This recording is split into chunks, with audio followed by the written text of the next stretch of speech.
Call देखा मैं meet Sorry.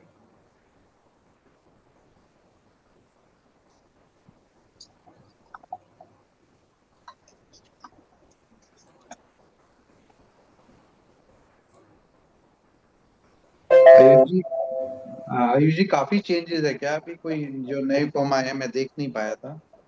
कुछ एक टेक्निकल चेंजेस है भैया, मतलब फाइलिंग मतलब करने का पैटर्न काफी हद तक चेंज होगा, तो है चेंजेस हैं।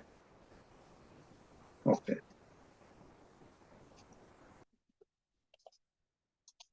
Ayush ji, are you there? Ayush ji?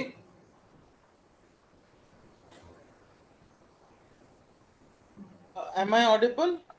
या Yeah, now you are audible. Yeah. Yes. So, good evening, everyone, and welcome to the Golden Charcha program. Today, we'll be diving into a crucial topic for all tax professional and individual alike: recent changes and challenges in the ITR forms.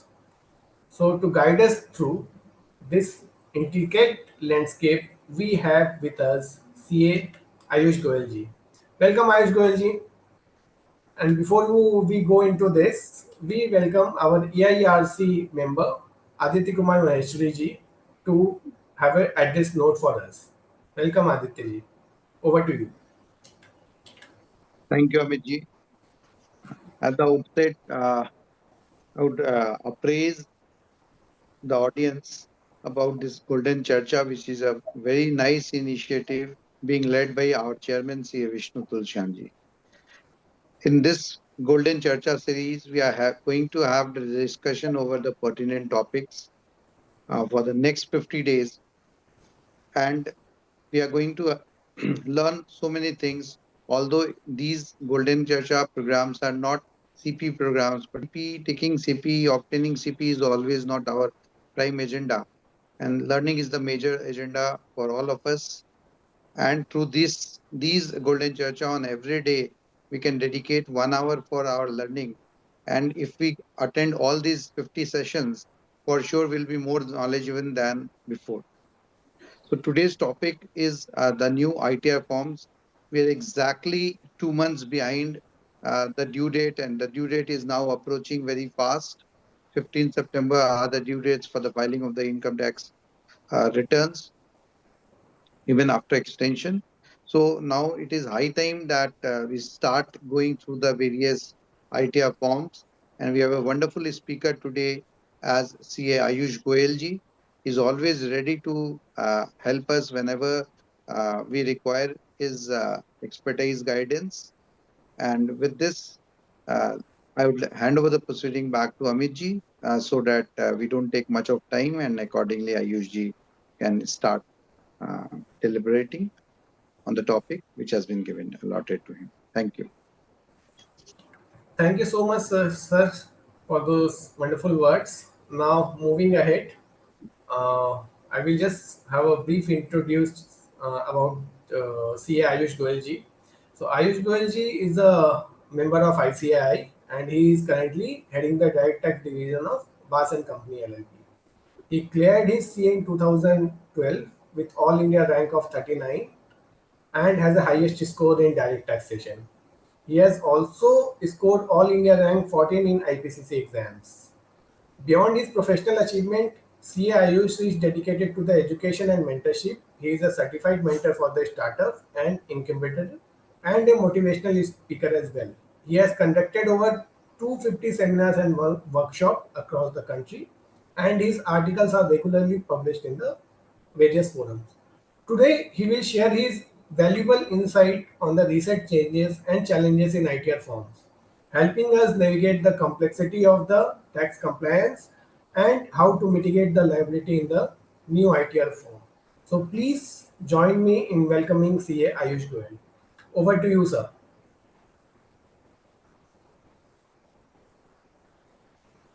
Yeah, so thank you, Amit ji. Thank you, Aditya bhaiya, for giving this opportunity. EIRC is always a home.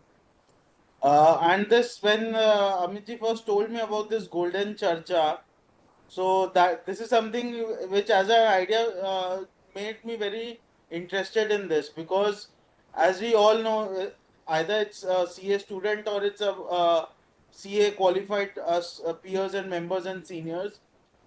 The good thing about a CA is that we interact and develop our skills. So this golden charcha is one such step.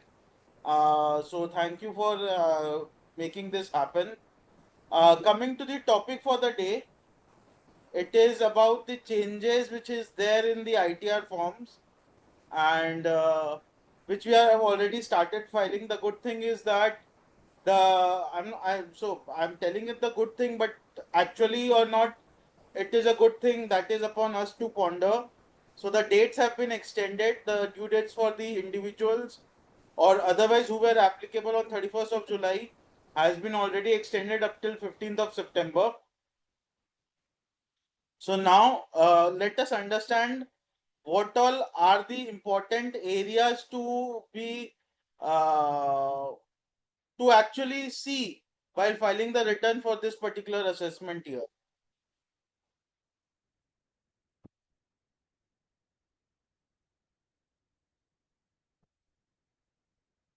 So I'm just sharing the screen for the moment.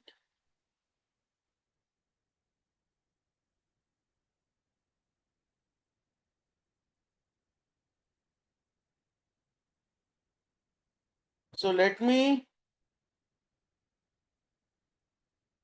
take a very simple example for that matter.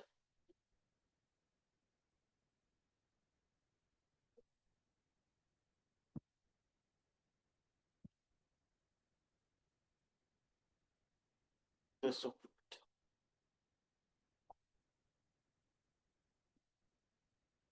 okay, let me do one thing. See, the first and the most important thing which we need to check is this. The details which is required now for whether or not you are falling in the old regime or the new regime. We all, so just a moment, I'll just share. I assume everyone is able to see the screen.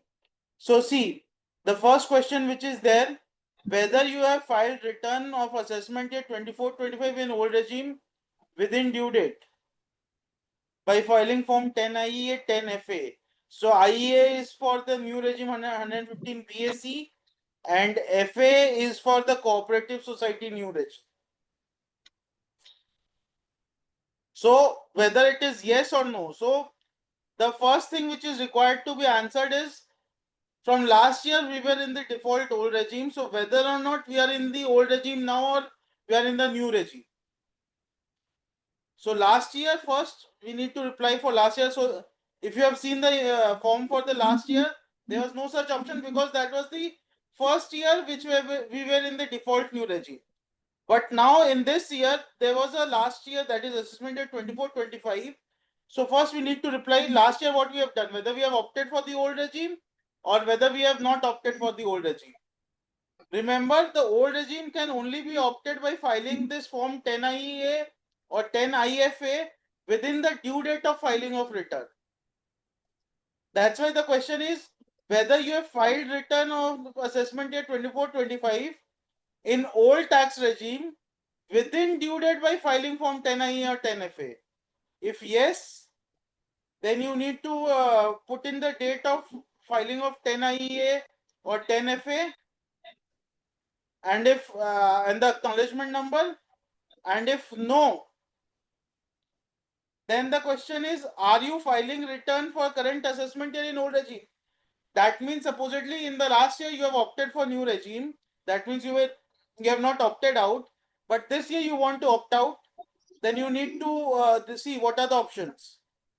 Opt for the new regime, opt out for the new regime now, continue with the new regime.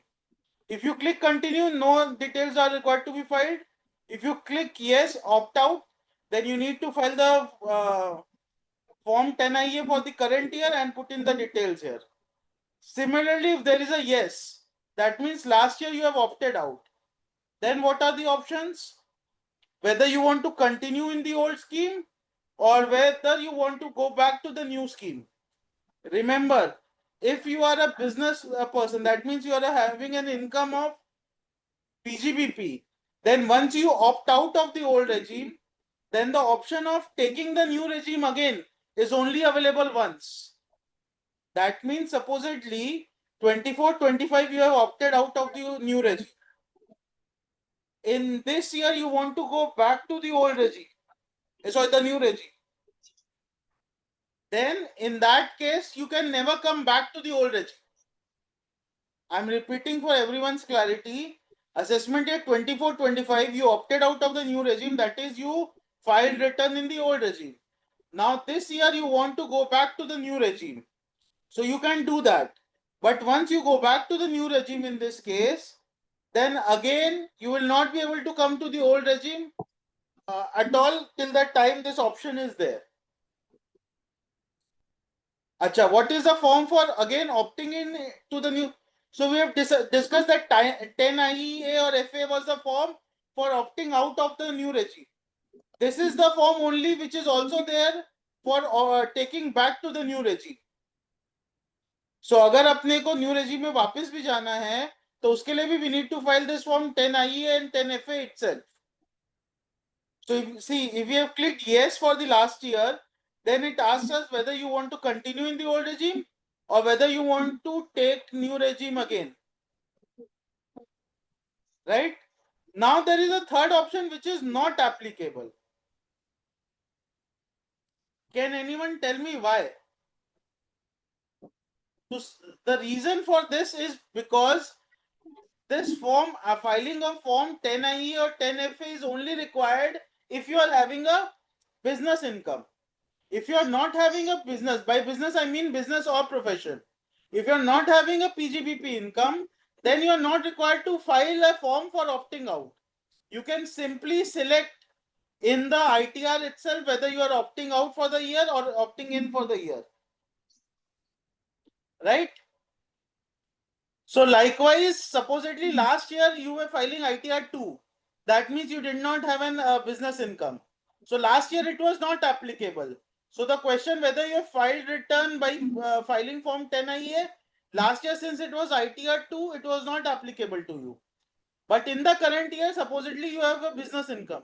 So in the current year, now you need to answer whether you want to opt out of the new scheme or whether you want to continue in the new scheme. Even if last year by filing the ITR form, you have selected opting out, but again in this year you are by default again in the new regime in case you are not having a PGBP income. So for this year now you need to again opt out or continue in the new scheme. So this detail needs to be filled in a very robust manner, including the form means 10IA, date of filing, acknowledgement number. Remember, as I told you, that it needs to be filed before the due date of filing of return. Okay. Next and the most important thing. Ayush, just a question. This can also be imported directly from the portal, right? Yes, it can be imported directly from the portal, but at the same time, and in most of the cases where there is a glitch, I'm talking about the fag end of the return filing, we always advise our team members to give it a double check, because we have seen situations where the number gets misplaced or there is a typographical error, transposition error, or any such sort of error.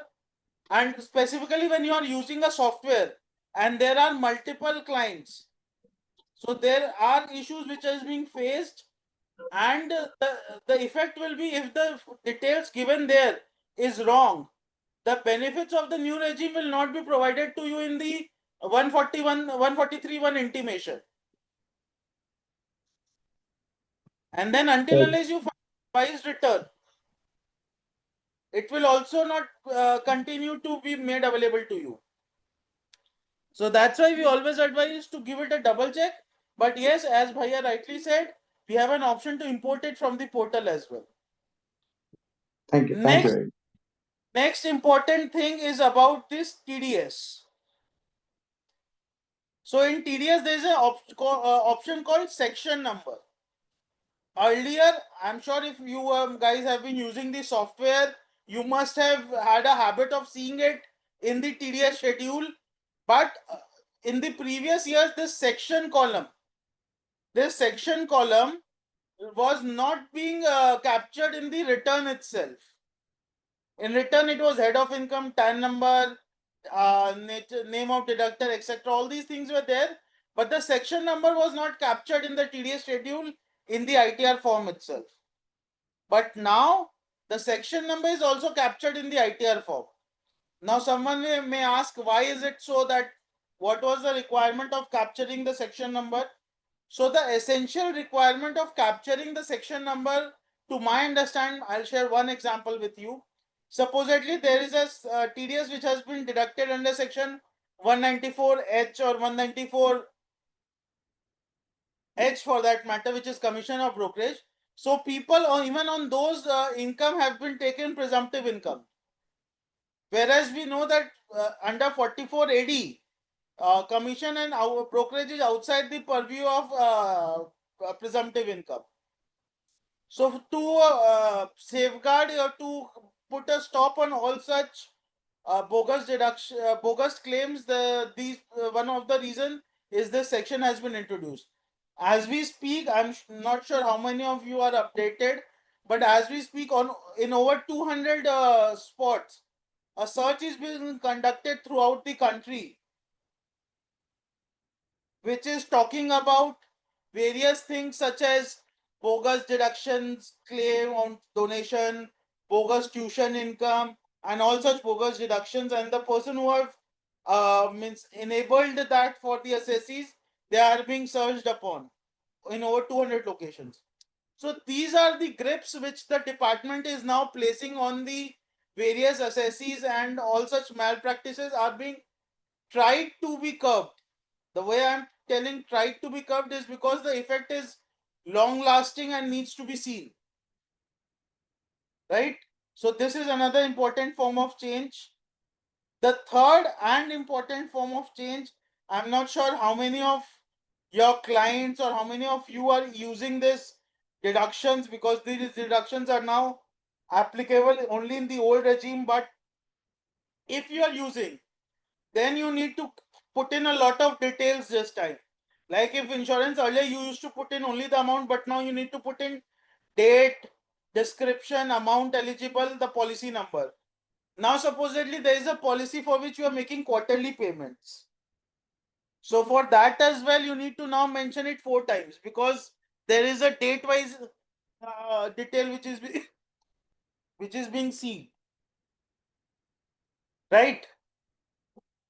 Similarly for PPF also, the date, the description, the amount eligible, the policy number or the document identification number. Not only this, say Mediclaim. So in Mediclaim, the name of the insurer, the policy number, the health insurance amount. Right? Apart from this, if I move ahead,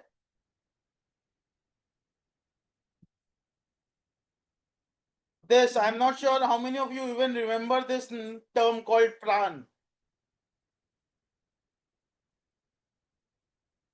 Any one of you remember this word PRAN? This is permanent retirement account number. So if you are making a contribution under 80 CCD or 80 CCD1, then you need to mention the PRAN number as well.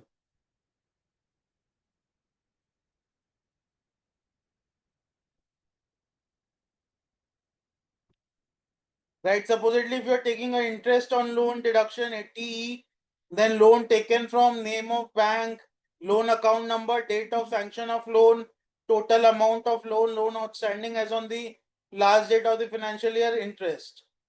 So the details on the deduction part has been manifold increase. And this again is to curb the bogus and the blanket deductions which were being taken and without any cross verification. Right? This is the third important thing which needs to be kept in mind. Next important thing which is required to be kept in mind is regarding the distribution of capital gains. So as far as capital gains is concerned, we all know that in last year there was a change from 23rd of July. What was the change? The first change was that the capital gain, say long-term capital gain on sale of shares, on which STT is paid obviously, was increased from 10% to 12.5%. Similarly, STCG, STT paid has been increased from 15 to 20%. Similarly, for other assets, indexation has been done away with. For property, we are coming. So there is a clause in property where there is a limited applicability of indexation. Apart from that, the indexation has been done away with and the rate has been brought down from 20 to 12.5%. So now while filling in the capital gain schedule, you need to fill the entire details 2 times. One before 23rd July and one after 23rd July. Whether it is long term, whether it is short term, whether it is a property sale or whether it is anything. So everything into 2. And if I have to make you see this, just one.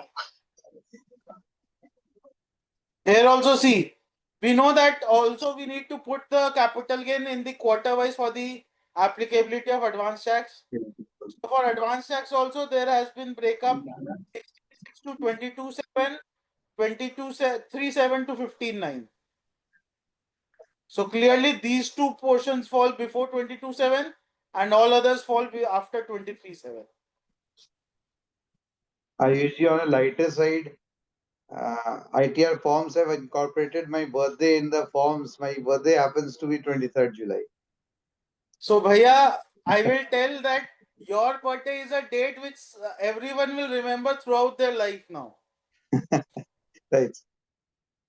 So the point is why people will remember capital gains on property. So now see the typical amendment which they have made. They have said that if you have purchased a property before 23rd July, then whenever you sell it, you have an option to compare this new tax law with the old tax law, that is of the indexation one, and pay the taxes on the lower of the two. Now this property which you have acquired before 23rd of July 2024, that you can sell now, that you can sell after 5 years, that you can sell after 10 years, that you can sell after 50 years. So till the time this option is there, every year indexation will come, every year's cost of inflation index will come, and every year this particular saga will continue. What is the rule? The rule is that first calculate the capital gains as per the new law, which is simply sale minus cost price is the capital gains. As per the old law, which is sales minus index cost, and that is the capital gain. Calculate tax on both of that, and then pay the lower of the two. With an understanding that this is only to pay the lower of the two taxes. However, if there is a notional loss in the old calculation, that is in the indexation calculation, if there is a loss, and if there is no such loss in the new calculation, which is sales minus cost, then that loss is to be treated as a notional loss and not to be allowed.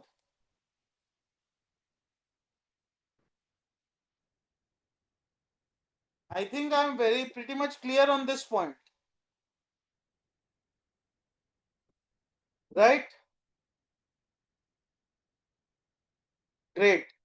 Now moving ahead, what is the next change? So these we have discussed. The next and the important change is buyback profit. So supposedly there has been a buyback of shares in which the SECI has participated, and such buyback has been done post 1st of October. So before 1st of October, the entire buyback proceeds were exempt. Okay. Now after 1st of October, the buyback proceeds have been made taxable. Now let us take an example. Supposedly, the buyback proceeds of say 3,000 rupees for a share which you have purchased at 1,000 rupees. So what will be the taxable amount? Ideally, it should have been 2,000 rupees. That is the net profit which you have achieved. But no, the law says otherwise. Supposedly, the say buyback has been done at 3,000 rupees for a share which you have purchased at 1,000 rupees. Then in this case, the entire buyback proceeds of 3,000 rupees will be taxable under other sources as dividend income. Section 2, subsection 22, clause F.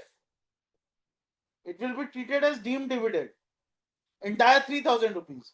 Now the pertinent question will, what will happen to 1,000 rupees? Why will we pay extra tax on 1,000 rupees? So for that, what the law says, that 1,000 rupees you need to take your as cost as a capital asset, treat the net consideration as zero, resulting in a capital loss of 1,000 rupees. Now only you know that the capital loss can be adjusted only against a capital gain. So now only if you have a capital gain in the current year will it be adjusted.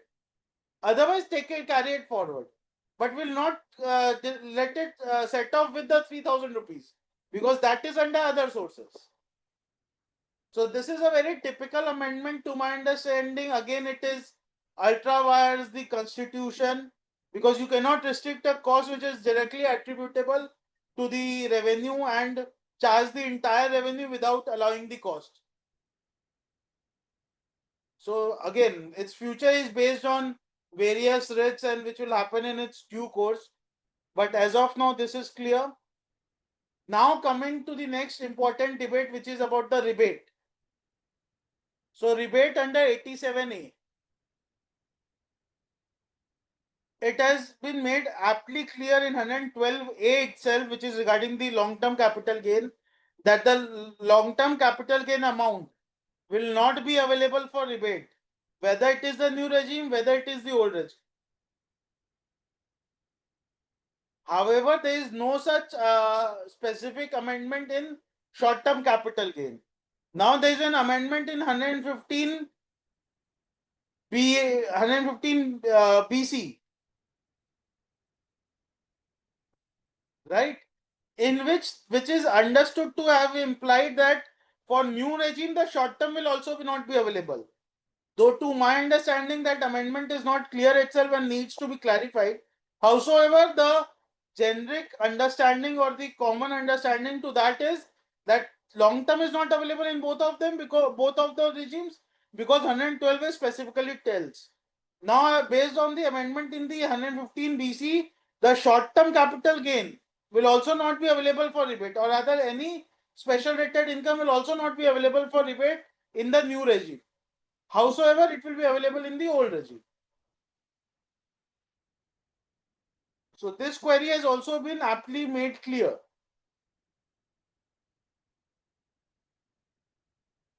The next is Schedule AL, if you all know. So what is the change in Schedule AL? Earlier, people having a total income of say 50 lakhs were or more than 50 lakhs were required to fill in the Schedule AL. Now people having an income of more than 1 crore rupees is required to fill in the schedule.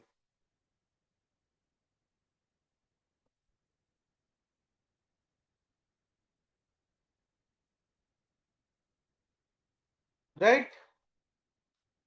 Now let's understand the next point. So the next point, we all know for the presumptive incomes, this year the limit has been increased from 2 crores to 3 crore rupees and 50 lakhs to 75 lakh rupees. But this increase comes with a rider. And now see what is the typical writing of that rider in the law. So the typical writing of that rider in the law is that to avail the extended benefit of 2 crores to 3 crores or from 50 lakhs to 75 lakhs, you need to check if the turnover for the current year, more than 5% of such turnover has not been received in cash during the previous year. Now my question is that during the previous year, if the assessee has not received more than 5%, but in the April itself, pertaining to the debtors of the current year, if in the April itself they have received another 5% in cash, so whether or not that will be included in the computation of 5%, because the law talks about 5% received in cash during the previous year. So ideally, as per law, that 5% received in April should not be computed. But then that is ultra vires the intent of the law, because then that will lead to a malified tax planning. Person will, any assessee will postpone all its cash receipts for and after 1st of April and ensure that it is less than 5% before 31st March to claim the benefit of enhanced limits. So these are the things which needs to be clarified or needs a better drafting in the law. But as of now, that is the law and we need to abide by that. Apart from that, what is the next change was regarding this Aadhaar enrollment ID. So earlier there was an option to put in the Aadhaar enrollment ID in place of Aadhaar number. But now that has been done away with. Now you need to mandatorily put in the Aadhaar number as and where it is applicable. Right? Now the option is of Aadhaar enrollment ID is not there.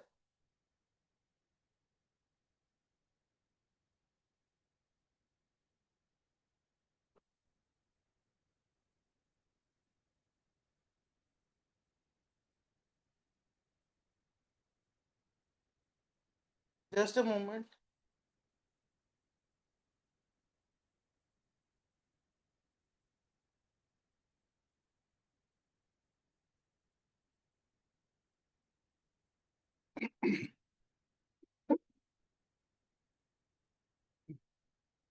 One more amendment is 44 BBC. I'm not sure how many of you have such applicability where non-resident cruise shipping business. So for that, a separate schedule has been introduced in ITR 6 or wherever it has been applicable. Acha, that brings me to a point of discussion. 44 means, or rather ITR 4, we all know is applicable for presumptive income. That has its limited application. All the presumptive incomes are not covered in 44 ITR 4 itself. ITR 4 only covers 44 AD, ADA, AE. These sections of presumptive income can opt for ITR 4. For all other presumptive incomes, even if you are filing presumptive income, you cannot opt for ITR 4.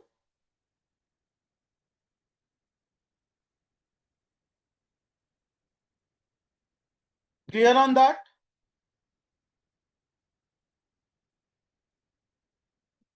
So this, I'm sure most of us have already been started filing the returns, because ITR 1 and 4 were made available almost a month back. ITR 2 and 3 have also been made available since 11th of July, that is 3 days back. So with time, the form filing has come into its full-fledged applicability. Still there are issues, still some of the details are not being fetched or not being updated properly. So what probably I think is that it will take another 10 to 15 days for the ITR forms to pick its full pace and the filing to happen normally. But these are certain key changes which we need to keep in mind.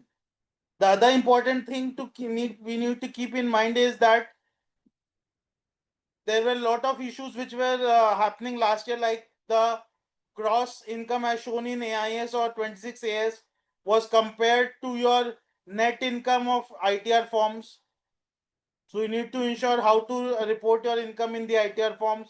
That needs to have a proper understanding. So all these issues needs to be understood. So, Sangeeta Shawji has written something to repeat some time back. So we do not know the topic that she wants a repetition. So I request Sangeeta ji if she can again write what topic that needs Bhaiya, rediscussion. just to add, my deliberation on the key changes, I have what I needed to speak. I have spoken. I'm not sure if they are able to unmute and ask, or rather they can use the chat box. So now we are open to questions if any of such questions is there.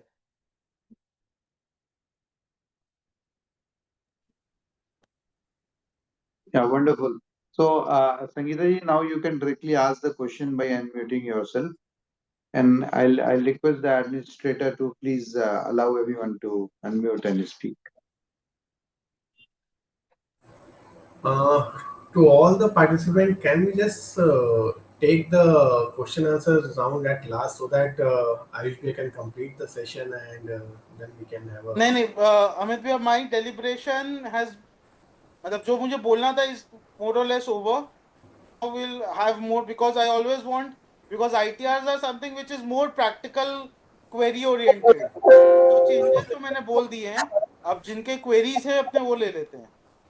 Okay, great, great. So I Okay, so Sangeeta ji is told to repeat the amendment related to buyback.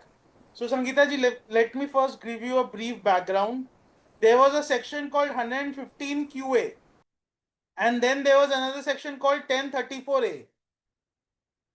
115 QA क्या बोलता था? 115 QA used to say that any buyback done by a company, the tax needs to be borne by the company.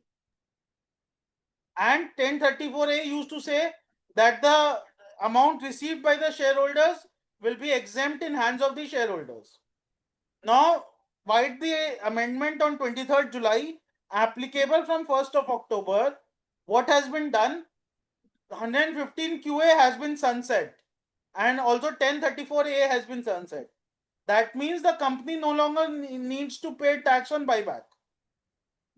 Now the tax is required to be paid by the shareholders. But now, when to determine a tax, there has to be a charging section. So the chargeability of buyback proceeds has been created under section 2, subsection 22, clause F.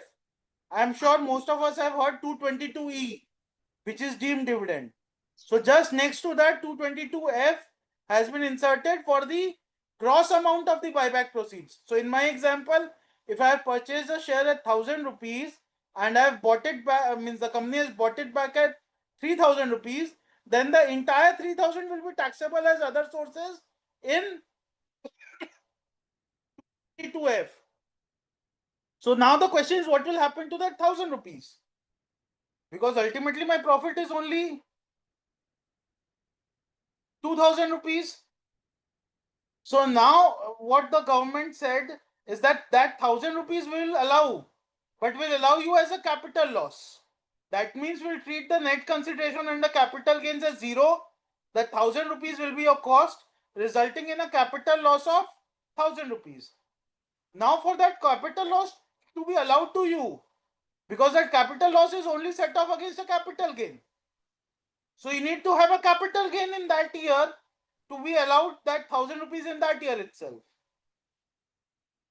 Otherwise, you need to carry it forward. अच्छा, let me take it a step ahead. वो 1,000 रुपये आपको साल में allow भी हो जाएगा, तो आपको कितना रुपए का कैपिटल गेन का बेनिफिट हो रहा है, कितना percentage? Capital gain is tax at से 12.5%. So you're saving an income which is 12.5% tax otherwise, and you're paying tax under other sources, say in case of a company at 25%. So आप tax 1,000 रुपये पे ले रहे हो 25% पे, जो differential value है, और आप अलाउ कर रहे हो 12.5% की इनकम के against. So that is also unconstitutional to my understanding. Great.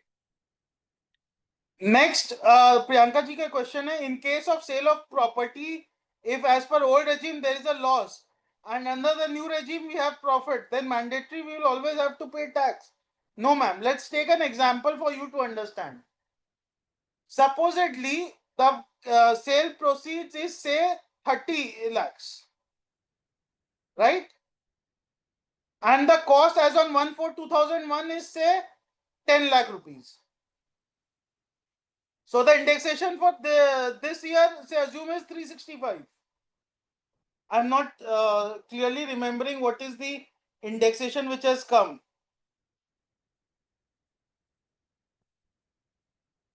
$376. So let's take 376. So first calculate in the new regime. The new regime, it's 30 lakhs sale value minus 10 lakhs cost. That is 20 lakhs of profit into 12.5%. That is 2.5 lakhs of tax. Correct? Now in the old regime, it's 30 lakhs as sale value.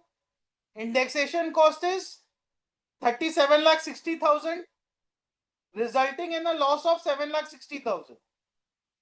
Since it is a loss, the tax payable in there is 0. So the tax will be lower of the two. That is 0 and 2 lakh 50,000. That is 0. So the tax will be lower, but that 7 lakh 60,000 loss, because that is a notional loss in the old regime, which is just there for computation, will not be allowable in the new current law.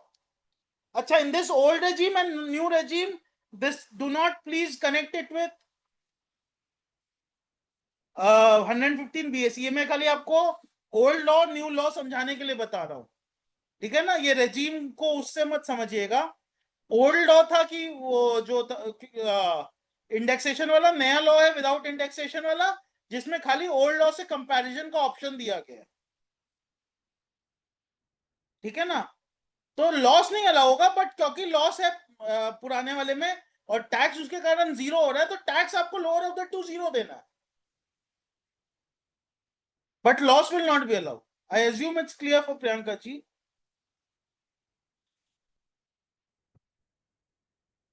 चिराग जी का एक question है, sir from where will we get the PRAN number. Brother, आप अगर किसी का भी NPS statement लेंगे तो उसमें आपको प्रान नंबर लिखा हुआ मिलेगा. So now you need to fetch those details from the client. Like you need to fetch the details of the mediclaim policy, fetch the details of the LIC policy and all those things. You need to also fetch the NPS statement or ask the client to download the statement and at least give you the PRAN number.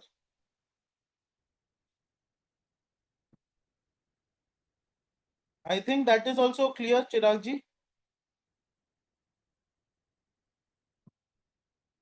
Yes. So any other questions from anyone?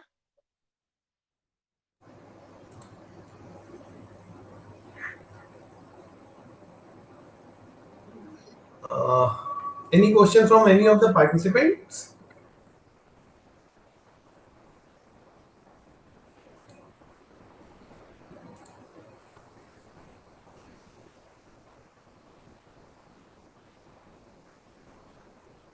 Think या तो सबको बहुत समझ में आ गया है, किसी को कुछ समझ में नहीं आया है. देखिए, Sir, आई the अज्यूम कि पहला वाला सबको समझ में आ गया है. vision was so This wonderful is that everybody also was very clear about the facts and the changes. And I think somebody is typing, so might be sir कुछ question और होंगे. नहीं नहीं, will wait. We'll wait for might be few minutes for the participant because might be typing में कोई बड़ा question होगा तो typing में उनको टाइम लग रहा होगा. हाँ, और अगर मेरे को नहीं पता, अगर अनम्यूट करके पूछने का ऑप्शन है तो उनके लिए अगर वो कन्वीनियंट है तो वो भी कर सकते. If somebody want to ask via voice, so I can just unmute them. Just raise your hand if somebody want to ask over the voice or something. और या फिर अगर किसी के क्वेश्चन है, even if they are typing, you can raise your hand so that we just aware कि आपके questions है. Ayush ji, you have been amazing. I mean इतने सिंपल में आपने समझाया ना, तो इसलिए डाउट्स कम होते हैं. चलिए sir, thank you. Yeah, somebody has the question. I guess Sangeeta has a question. She raised her hand. She is typing, I guess. या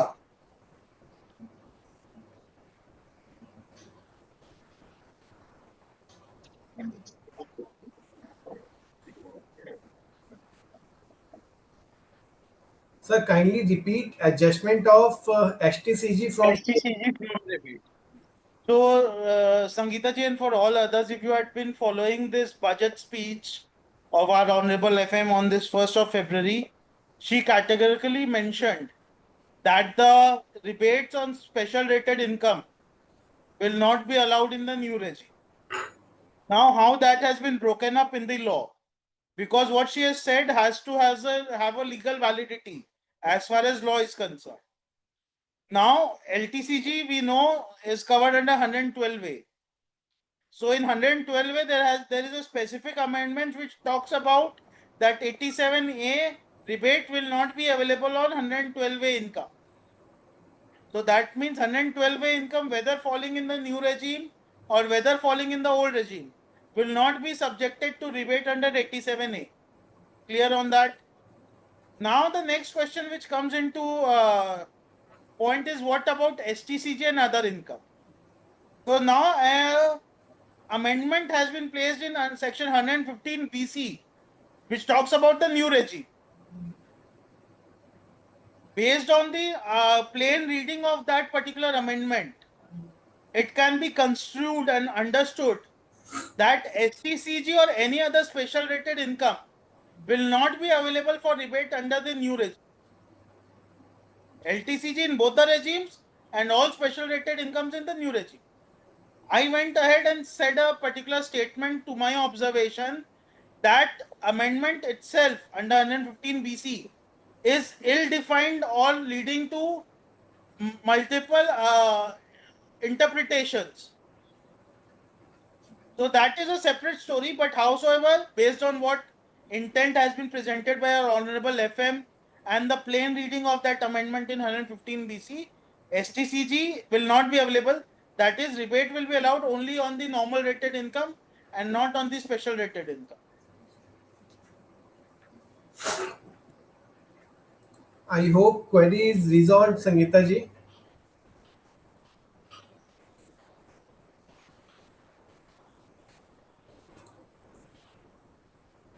Yes. Okay. Any more question from anyone?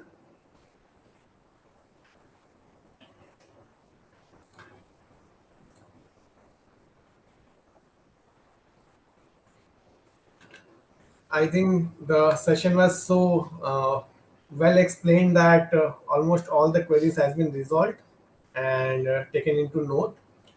So on with this note, we thank you all, Ayush ji, for such a wonderful session and enlightening us with all the recent changes in the form and how to take care of those changes. So, on behalf of EIRC and all the participants, we extend our sincere gratitude for your time, efforts, expertise, and willingness to share your knowledge with us today. Thank you for your contribution for the day. Thank you so much, Ayush, and thank you so much, our EIRC member Aditya for joining and addressing the session. Thank you so much. Thank you. Thank you. Thank Thank you. you, Aditya. Thank you Thank so much, all the participants. Thank you so much.